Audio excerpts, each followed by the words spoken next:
Assalamualaikum, Shalom. Kami dari kelompok 2 akan menjelaskan secara keseluruhan terkait Director. Berikut daftar isi yang akan kami jelaskan.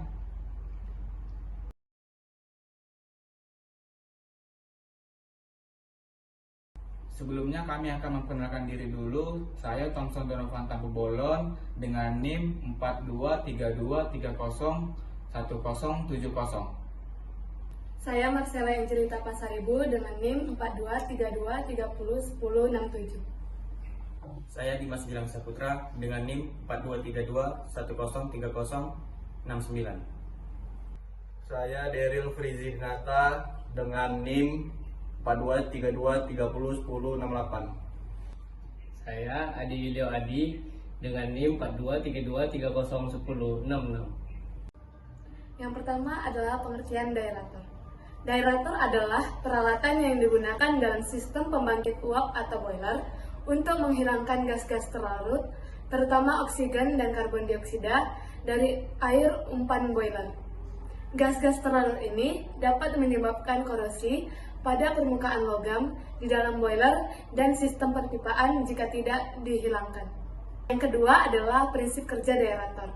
Prinsip kerja yang pertama adalah pemanasan air, di mana air dingin memasuki daerator melalui nozzle semprot.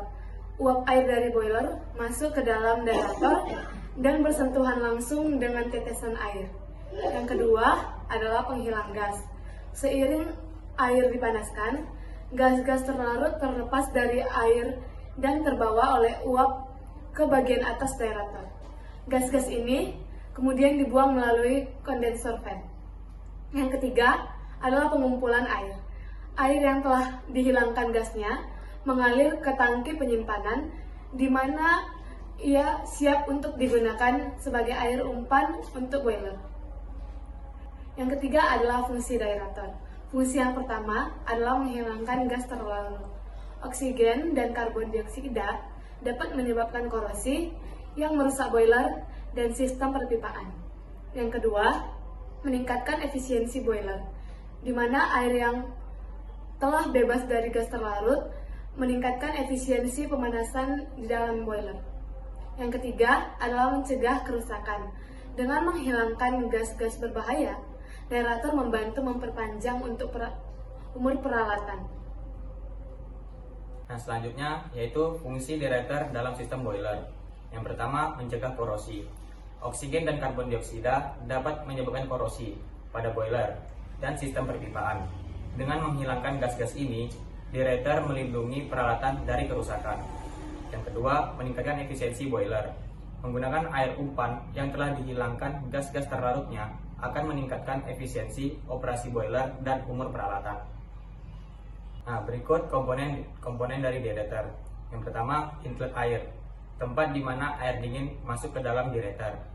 Nozzle semprot, mengatomisasi air menjadi tetesan kecil untuk meningkatkan kontak dengan uap. Yang ketiga, inlet uap. Uap dari boiler masuk ke dalam daerator untuk memanaskan air dan membantu menghilangkan gas-gas terlarut. Bagian tray.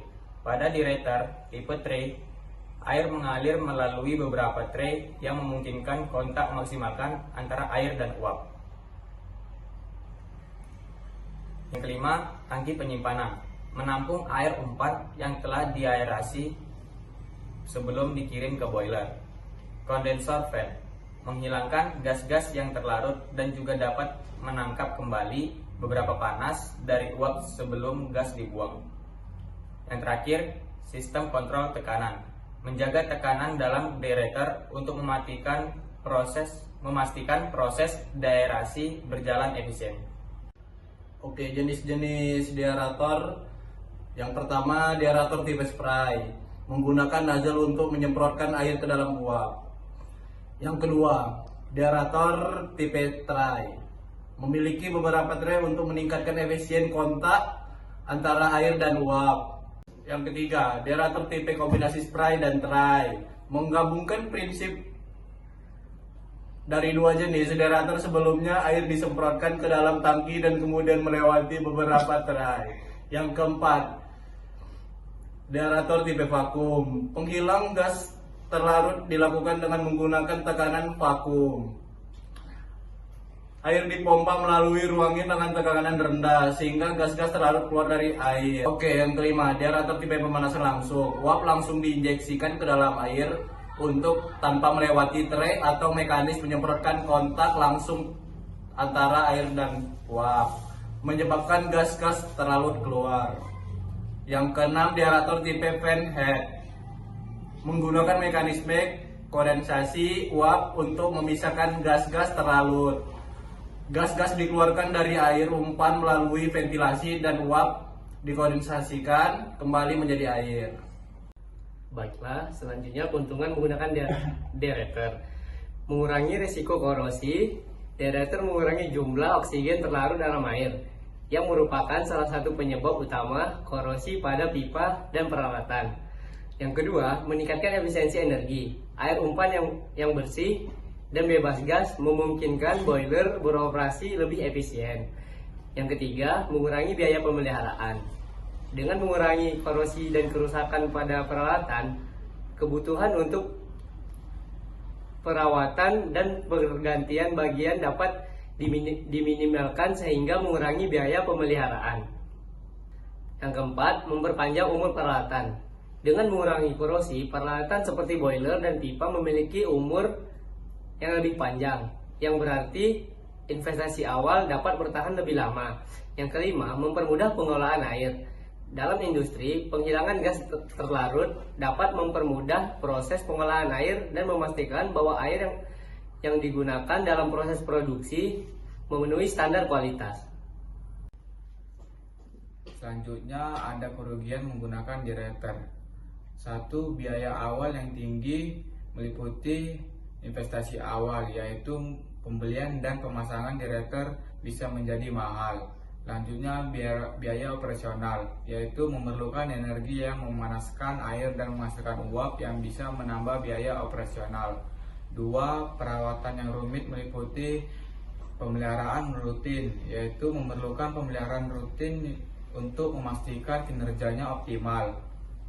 Selanjutnya pemeriksaan kebocoran, yaitu kebocoran uap atau air dapat terjadi, memerlukan pemeriksaan dan perbaikan berkala. 3. Kondisi operasional yang sensitif meliputi kontrol tekanan dan suhu, yaitu harus dioperasikan dalam kondisi tekanan dan suhu yang tepat untuk efisiensi yang optimal. Selanjutnya pengaruh kualitas air, yaitu kualitas air yang buruk dapat memengaruhi kinerja deaerator dan sistem perlu dirancang untuk menangani kondisi ini. Nomor 4, risiko korosi dan pemupukan meliputi potensi korosi, yaitu meskipun tujuan utama deaerator adalah mengurangi korosi, jika tidak dioperasikan atau dipelihara dengan benar dapat terjadi korosi pada bagian internal deaerator. Selanjutnya pemupukan material. Pemupukan material dan limbah di dalam deaerator dapat memengaruhi efisiensi dan kinerjanya. Yang kelima, ukuran ruang yang diperlukan. Itu meliputi ruang instalasi, yaitu memerlukan ruang yang cukup besar untuk instalasi dan operasi yang mungkin tidak selalu tersedia dalam lokasi pembangkit. Selanjutnya ada pemeriksaan kebocoran. Deaerator bisa cukup berat, memerlukan struktur pendukung yang kuat. Baik, dari penjelasan yang tadi itu dapat disimpulkan bahwa deaerator adalah komponen vital dalam sistem pembangkit uap yang membantu menghilangkan gas terlarut dari air umpan dengan memahami prinsip kerja dan fungsinya. Dapat ditentukan cara terbaik untuk memanfaatkan peralatan ini demi efisiensi dan keandalan sistem boiler. Baiklah, sekian dari kelompok kami. Mohon maaf jika banyak kekurangan karena kesempurnaan hanya milik Tuhan. Kesepian tanpa kekasih, mohon maaf dan terima kasih.